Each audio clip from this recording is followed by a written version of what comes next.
আজকের ব্লগটি সকালের নাস্তা থেকে শুরু করছি।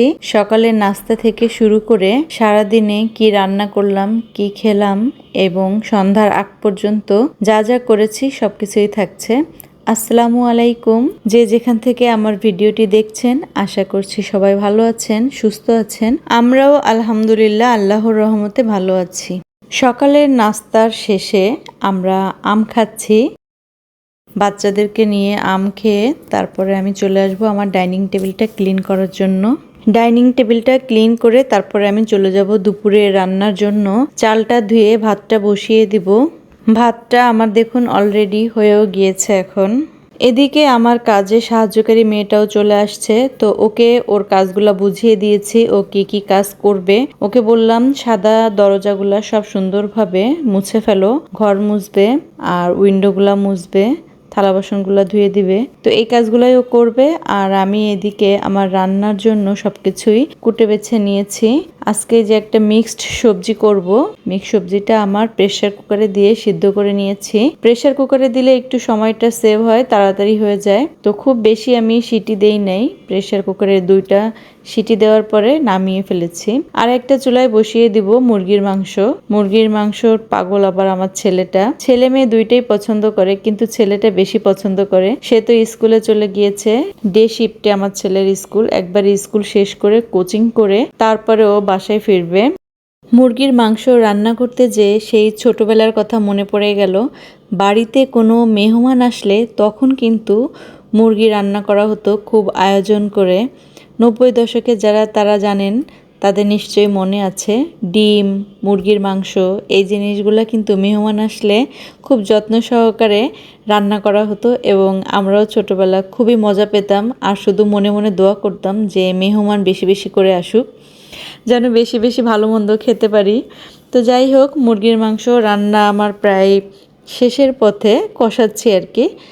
তারপরে ওদিকে ইয়ানাকে বললাম যে ইয়ানা, তুমি ডাইনিং টেবিলে সব কিছু সেট করে ফেলো। তার মানে সব ম্যাটগুলো সেট করবে, জগ ভরবে, পানির মগগুলো ভরে ফেলবে, প্লেট নিবে, চামচ নিবে। এই সব কিছু ইয়ানার কাজ। প্রতিদিন ইয়ানা দুপুরে খাওয়ার আগে এই কাজগুলো করে এবং খাওয়া শেষ হয়ে গেলে আবার সব ম্যাটগুলো সুন্দরভাবে ঝেড়ে পরিষ্কার করে তুলে ফেলে। কয়েকদিন শিখিয়েছি, এখন সে নিজে নিজেই সব কিছুই করতে পারে। এখন আর জায়গায় দাঁড়িয়ে তাকে বলতেও হয় না কোনো কিছুই।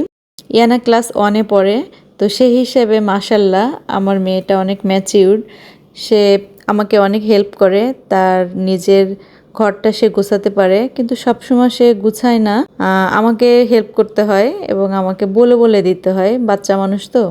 তারপরেও যতটুকু করে আলহামদুলিল্লাহ। বাচ্চাদেরকে ছোটবেলা থেকে আসলে শেখালে একটু ভালো হয়, মায়ের সুবিধা হয়। বিশেষ করে আমি যখন অসুস্থ হব তখন ওরা কিছু না কিছু করে আমাকে সাহায্য করতে পারবে। এই জন্যই আর কি এখন সে ঢাকনা দিয়ে সব খাবারগুলো ঢেকে রাখবে। তারপরে আমি সব খাবারগুলো টেবিলে রেখে চলে যাব গোসলে।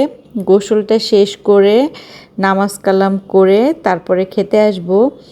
আর গোসলের আগে কিচেনটা একটু সুন্দরভাবে আবার মুছে নিচ্ছি।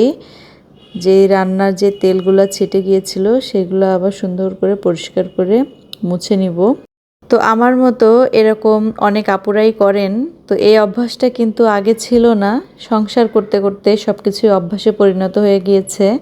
আমাদের মেয়েদের আসলে সব কিছুই অভ্যাসের দ্বারাই তৈরি হয়, কোনো কিছুই কেউ আগের থেকে শিখে রাখে না। বাবার বাড়িতে তো ভাতটা তুলেও খেতাম না, আর এখন দেখুন আমরা মেয়েরা পরের সংসারে এসে নিজের সংসার করে ফেলি, সেখানে সব কাজ নিজের মতো করে গুছিয়েও করা শিখে যাই। তো খাবারের টেবিলে আমি আর ইয়ানা খাবো। ছেলেটা তো দুপুরে এখন আসবে না, ওর ছুটি হবে সেই বিকালে। তো খাওয়া দাওয়া শেষ করে তারপরে আমরা একটু রেস্ট নিব। রেস্ট নেওয়ার পরে এই যে চলে আসছি আবার কিচেনে। কিচেনের কাজ তো শেষই হয় না। পাউডার মিল্কগুলো শেষ হয়ে গিয়েছে, পাউডার মিল্কগুলো আবার রিফিল করব। আর পোলাওয়ের চালের বয়ামটাও শেষ, তো ওখানেও চালটা ঢেলে বয়ামটা আবার মুখ আটকে রাখবো। তারপরে একটু চা খাবো। আর গরুর দুধগুলা জাল দিয়ে রেখে দিব। সব জায়গার জিনিসগুলো জায়গায় রেখে দিচ্ছি, যার যেখানে স্থান সেখানে। আর এই যে দেখছেন এই যে কড়াইটা, এই কড়াইটা কিন্তু ভীষণ সুন্দর, আমার খুবই পছন্দের। এই কড়াইটা আমি বাণিজ্য মেলা থেকে কিনেছিলাম, বাণিজ্য মেলার দিল্লি অ্যালুমিনিয়াম থেকে। ভীষণ সুন্দর, প্রাইসটা পড়েছিল 2280 টাকা, মানে 2280 টাকা। তারপর আমি একটু চা খেয়ে নিব। চায়ে একটু কনডেন্স মিল্ক দিয়ে দিয়েছি, সবসময় খাই না কনডেন্স মিল্ক, আজকে মনে হলো একটু খাই কনডেন্স মিল্ক দিয়ে চা। চাটা বেশ ভালোই লেগেছে। তো চা খাওয়ার পরে তারপরে আমি চলে যাব ইয়ানার পড়ালেখার জন্য। সন্ধ্যাবেলা ইয়ানাকে তো লেখাপড়া আমাকেই করাতে হয়, কারণ ওর তো টিচার নাই। তো ভিডিওটা ভালো লাগলে লাইক কমেন্ট শেয়ার করবেন, সাবস্ক্রাইব করবেন এবং পাশে থাকা বেল বাটনটি প্রেস করে রাখবেন, যেন আমার ভিডিওটা পোস্ট করলে আপনাদের কাছে চলে যায় সরাসরি। ভিডিওর কোন অংশটি আপনাদের কাছে ভালো লেগেছে কমেন্টে জানাবেন। আপনাদের একটা ভালো কমেন্ট আমাকে আর একটা নতুন কন্টেন্ট তৈরি করার অনুপ্রেরণা যোগায়। তো ভালো থাকবেন সবাই, সবার জন্য অনেক দোয়া ও শুভকামনা রইল। আল্লাহ হাফেজ।